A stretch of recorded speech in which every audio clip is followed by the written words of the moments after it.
gentlemen, welcome to All Sports West New York. Your old buddy Bob Koshinski back with you on a Tuesday night, and we're not in the studio tonight. We're at the 29th annual Jim Kelly Celebrity Golf Tournament. We're out here at Terry Hill Golf Course in Batavia, and it's a star-studded event. The good news is that number 12, Hall of Fame quarterback Jim Kelly, is back. You may remember last year, Jim still laid up in the hospital. He was at home taking treatments, trying to fight cancer. Well, right now he's cancer-free. He was back out at the golf outing, ready to talk to the media about what a difference a year makes. Last year when I was in the hospital, how many people came to see me, which to me humbled me so much, even more than I already was by all the support that I got. But be able to come back here and see how many people that showed up and how many people continued to rally, and really even last night's event that we had, it was so unbelievable. It was overwhelming for me because I could not believe the support that we got and how many people were there. And but that's Buffalo. I'm starting to get used. Well, I already am used to the way people are here.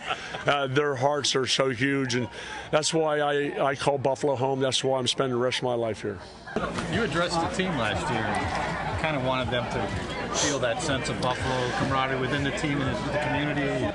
And I just talking to them, they do. And I've already talked to individuals. Even last night, I spent some time with Matt Castle and EJ, and just tell them that they do make a difference. And we all have our professions, whether it's you guys doing your job or whether it's me trying to do my job. But the key for all of us is really to understand that make a difference today, because I know the old cliches, nobody knows what tomorrow holds, but when you're sick and you're not doing well, and when you surround yourself with good, positive people, what an impact that has on you. And I know you guys have heard so many different things, but I'll tell you what, I would not have gotten through what I got through if it wasn't for the support that not only my family, but the people, the cards, and I try to read every single one. You can ask my assistant. I mean, I have stacks, and I pick certain ones, certain people to write back and send pictures to.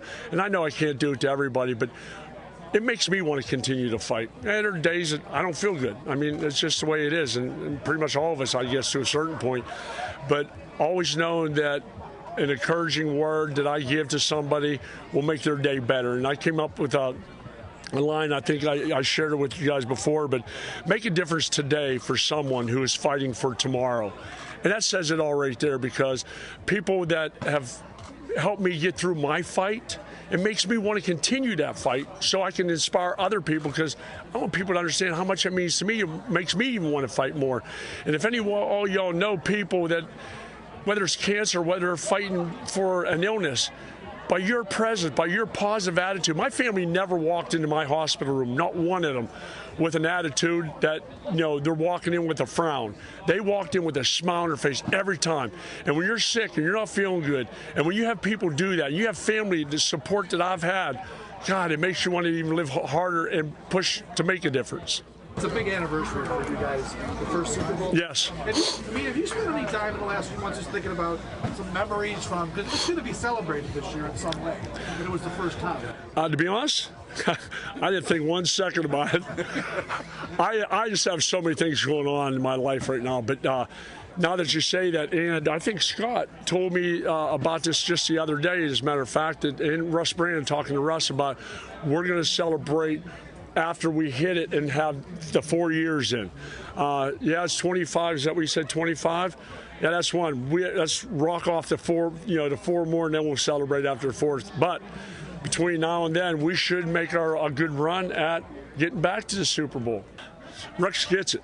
When you talk about player's coach, he's about as much of a player's coach as you can get. He understands it. He knows what it's about. And the thing is, yeah, he does a good job of talking. But I know this is one guy, when he talks, I just know by being a former player that when you talk, you better be able to back it up. Even though we have not played one game yet, he says all the right things, he talks the right things. But the thing is, unless the players get out there and play, the biggest step is making that step forward like they did. And I'll tell you what, they're pumped. And if there's somebody in Buffalo that's not excited about this season, something's wrong. You haven't spent a lot of time here, because he's got guys ready. But once you hit the field, we got the nucleus. We have the people that it's going to take. The biggest question is, we all know, is quarterback.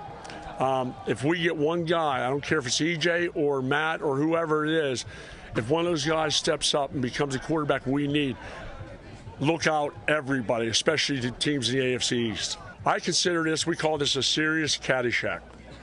We have bands, we have DJs, we have massage tables, we have it all out here. But we want those guys to go out, enjoy themselves, have fun, and some of the best food in Western New York. So food, a few beers, and some fun with your buds, why not? So next year, guys, y'all buy a foursome. Oh, that's right, sold out, you can't get in. When I started this, I thought maybe, if I can get 10, 15, 20 out of it. Now 29, I don't even think about it. My next goal is 50. I mean, I would love to be able to say on a 50, even though we haven't hit 30 yet, I'm looking ahead. Why not? I can do that because I don't know what tomorrow brings. And I'm just going to enjoy myself. And the best part about it, when we started doing the luncheons at Ilios and really finding out where the money goes and how $2,500, $5,000, $10,000 means to some of these charities, and to have them get up and talk about it, it's wow factor. And I understand why I'm doing it. Yeah, you understand to a certain amount, but when you hear from their lips what the money goes for and how it impacts their life and their foundation, that's all worth it. Can't tell you how great it is to see Jim back here, and I think I echo everybody's sentiments when they say it's good to have number 12 back in the fold for the Buffalo Bills. Hey, we're going to take a break. When we come back, we're going to hear from Rex Ryan, Chris Berman, Fred Smerlis. The list goes on and on. We'll be back with more of All Sports West New York right after this.